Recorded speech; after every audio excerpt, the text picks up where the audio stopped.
I think that's the kind of policies we need to pursue in Annapolis, both in terms of lowering barriers and penalties for people who may have made bad decisions in the past, but also providing those pathways through things like the EARN job training program that's put literally thousands of people to work, like Jumpstart, which is a partnership with Job Opportunities Task Force that works with those ex-offenders to put people through construction trades and put them back into self-sufficiency. Thank you. Thank you. So, again, my name is Al Redmer. I'm a Republican candidate. It's a contest, see how many times I can mention my name. As I mentioned, I am a business guy, so adding jobs is near and dear to my heart.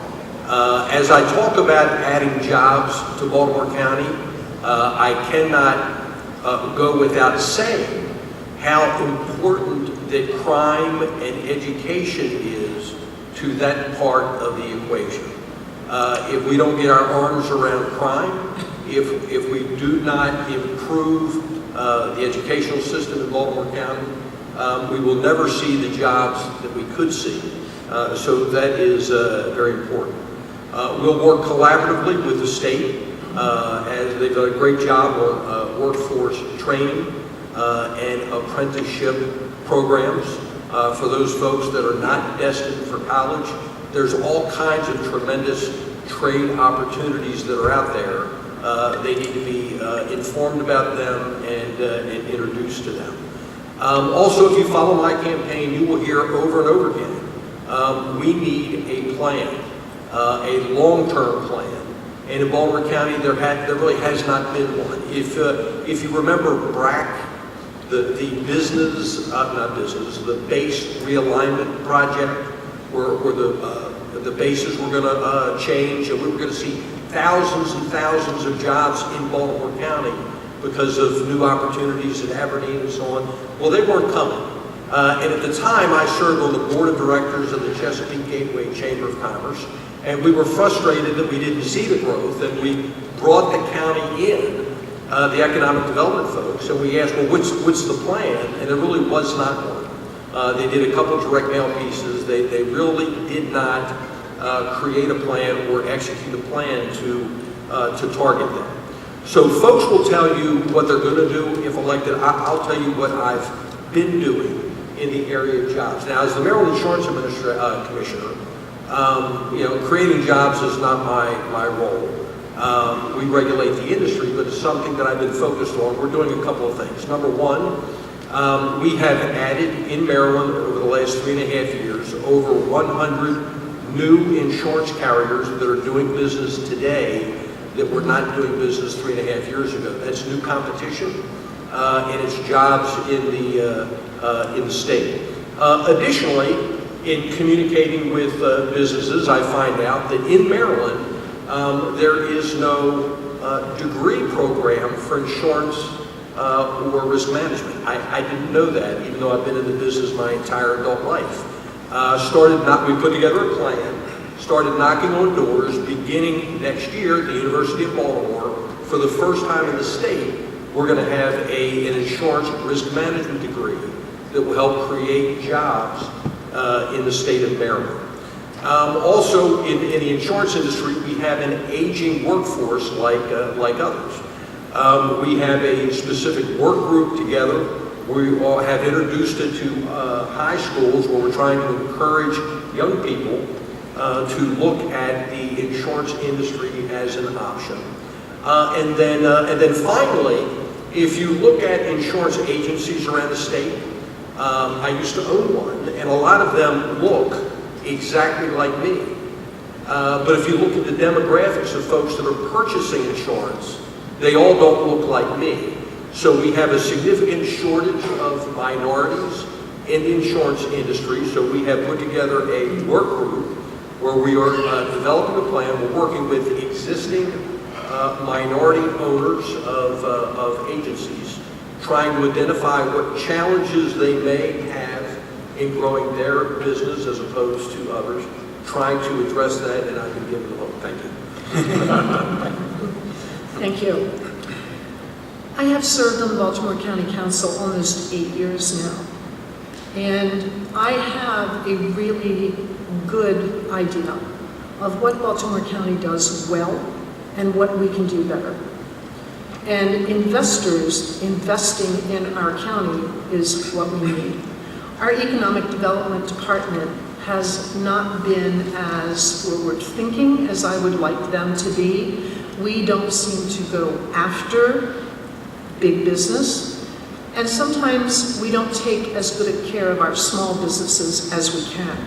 We need to get rid of some of the loopholes. We need to make the process smarter and simpler when it comes to permitting, when it comes to building your business and finding your property and going through all the legalese of everything. That small business, that medium business, is all important. Trade Point Atlantic, as was mentioned, is coming. Route 43 in White Marsh. Redmer Boulevard, Owings Mills Boulevard. There is a lot of excitement going on in Baltimore County. And I think we need to take that excitement and run with it. I think we need to build up our investors who are coming to our county. We need redevelopment in many parts of Baltimore County. We need revitalization in many parts of Baltimore County. And since I've been on the council, I've seen how diverse Baltimore County has become. We are a very different county than we were 8 years ago. Let's celebrate that diversity. Let's offer the jobs to everyone. Let's move forward. Talk about job fairs, our great community colleges that we have. They can be partners with us in business, in job creation, and we need to use those partnerships and use them wisely. Thank you. Thank you. So, a few things. First of all, I think the last part of your question was one of the most important parts, which is what can we do for people who have criminal records and give them job opportunities. I was one of the authors in my committee of the Justice Reinvestment Act, which we passed last year. One of the key things that we did in the Justice Reinvestment Act is nonviolent crimes after a 10-year period can be expunged from somebody's record. That's something that we worked on very closely with the Able Foundation. I supported it, and it's critical to giving people a second chance. Like Johnny, I supported every living wage increase and every minimum wage increase in the state legislature in the 16 years I've been there, and that's important because wages have to keep up with living demands. And the other part, and something that's critical in Baltimore County, is we have to expand diversity in hiring in Baltimore County government. In a lot of ways, Baltimore County, I think, is stuck in the 1950s. And we need to move forward with outreach, not just with our police officers, but with a lot of other of our departments, and start diversifying the county so it's more reflective of our population. Okay, thank you very much. As we digest those responses, let's get ready to shift into the topic of healthcare. Tell us, what role can you, as county executive, play to expand healthcare access, particularly for our most vulnerable communities, like our seniors and our young adults? Here.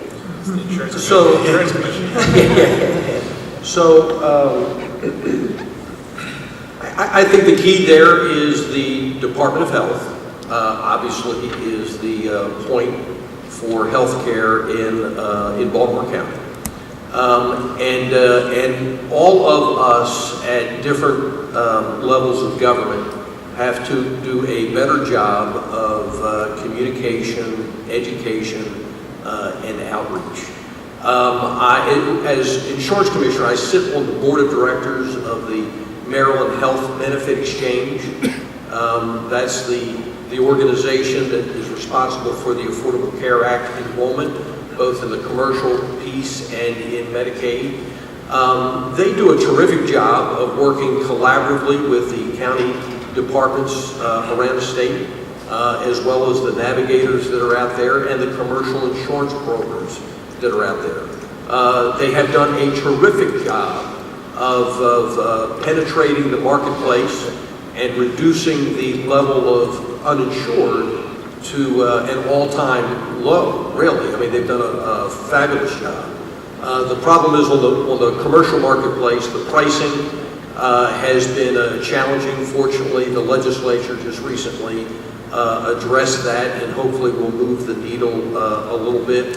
But like everything else in life, it's about communication, education, and outreach, working collaboratively with all of the stakeholders out there, nonprofits, churches, and colleges and universities, etc. Thank you. Yes, thank you. Some issues that we deal with in local government come from the top, from the federal government and from the state government, and we are kind of left with whatever they decided to do as it pertains to us. One of the things that I'm concerned about moving forward in our health care is to make sure that our Baltimore County employees keep their good health care and that our retirees also have good health care. As you know, our seniors are some of our most vulnerable population. And as you get older, you obviously need the health care more than perhaps you did when you were younger. So my role on the local government is to make sure that our people have good health insurance, that our retirees have good health insurance moving forward. We need to work with our federal representatives and closely with our state representatives to see how we can make things better. Prices are unbelievable. The drug manufacturers have just gone to extremes. And I think these are all things that we can work on as a team, as a group, state, federal, local government. Thank you. Thank you. So this year we had a piece of legislation that was absolutely critical, and it had to do with the fact that unfortunately the president phased out, or starting to phase out assistance to subsidize the insurance carriers. So a piece of legislation came in to the state legislature that I supported, which basically said this: all the insurance companies were paying a 2% tax. And it was phased out under the Trump administration. We reimposed it on the state level, so we would have a reinsurance carrier for everybody. So let me put this into layman's terms. Everybody means this: if you are not on if you're not on Medicare, and you were not a part of an employer-sponsored plan, whether it be a county government or anything else, you were facing increases of up to 70% increase on your insurance premiums next year. So all the individuals that were getting insurance under Obamacare were going to face a 70% increase. And then Blue Cross said, and incidentally, we're going to leave the marketplace next year. What we did in a bipartisan effort is we reimposed the 2% tax, so we have a $350 million cushion so we can stabilize rates. I stood up on the floor, spoke about the importance of it. I haven't mentioned before, but I'm also an insurance broker in my other life, so I do medical, dental, short-term disability, and long-term disability in life. I spoke about the importance of doing this, so you would have health care if you didn't happen to be a government employee, or if you didn't happen to be part of an employer-sponsored plan or be on Medicare. The Senate minority whip came up to me and said, could you please explain that, come to my community association and explain that, because I'm going to vote for it based on what you said. We had 9 out of 13 Republicans to support that, and we have stabilized the marketplace, at least for the next year, so everybody can have, who's not part of an employer-sponsored plan, has some part of affordable health care. The other thing real briefly is this: we need more community schools in Baltimore County.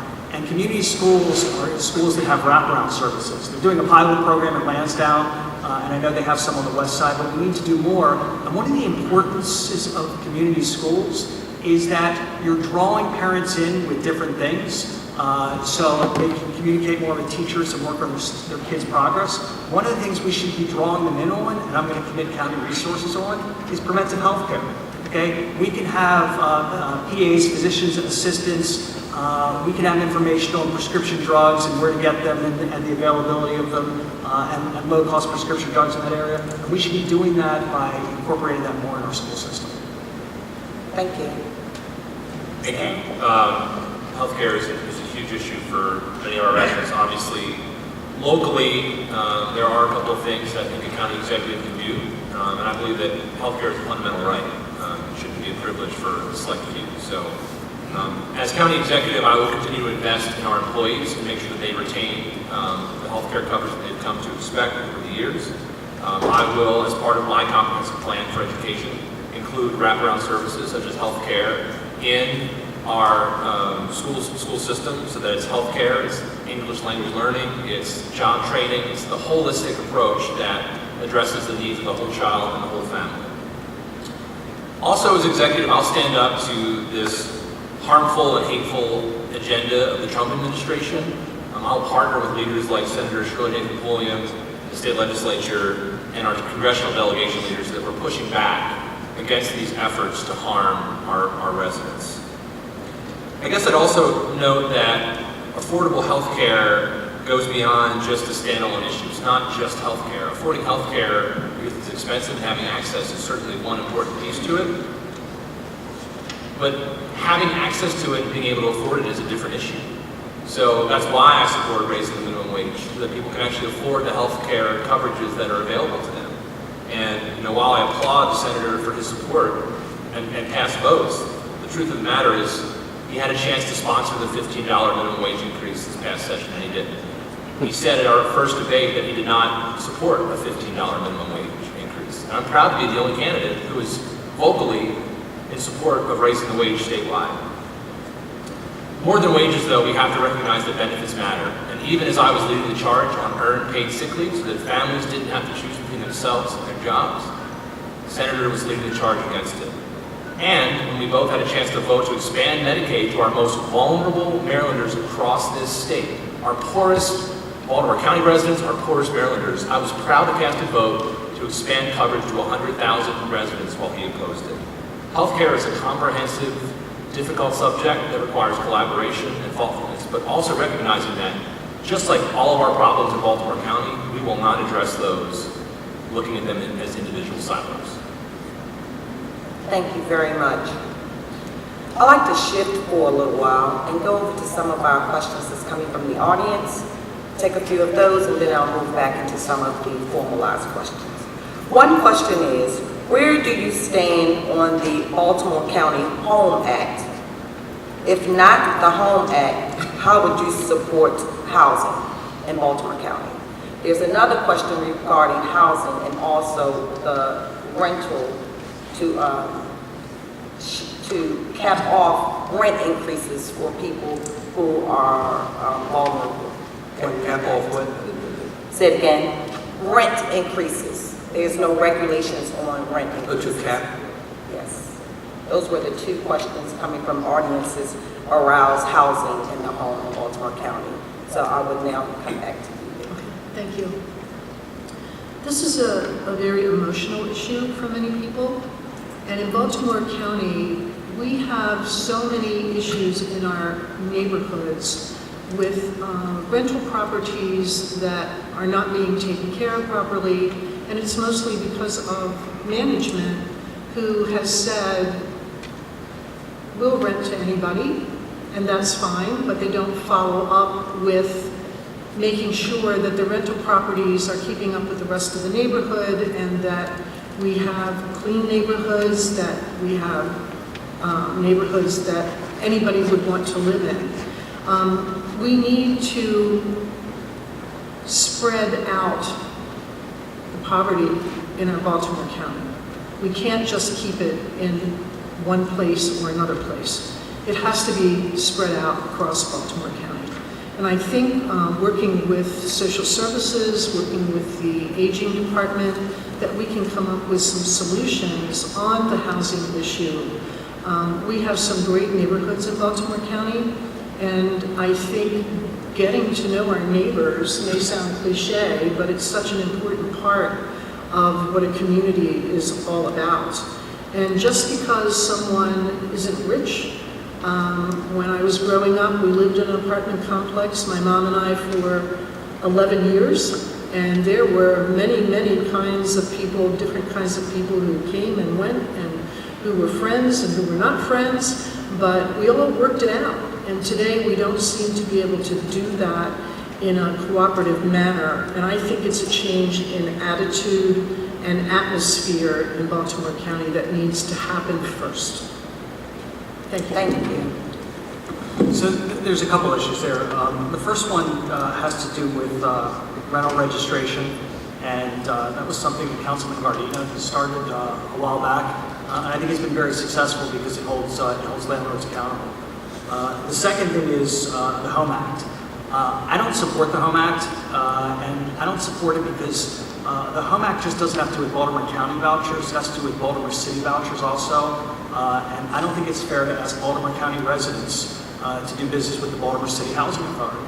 Under that legislation, you'd have to do business with the City Housing Authority. Most of you here know that the City Housing Authority has been plagued with corruption, and there have been other issues where people weren't able to get heat on unless they were, succumbed to advances by the inspectors. I mean, there was a whole scandal going on there that I know I don't want to subject Baltimore County residents to. How would I address it, though? How would I address the affordable housing thing? I believe when we start issuing permits for new apartments or new housing, there has to be a commitment from the person who's building that a certain percentage to go towards affordable housing, and that's how we can expand it in a way that I think is creative and constructive. Thank you very much. And the term was used, rent control. I just wanted to clarify. The term was used what? Rent control. Rent control for people with limited income, whose income does not change, or fixed incomes. Yes, Mr. O.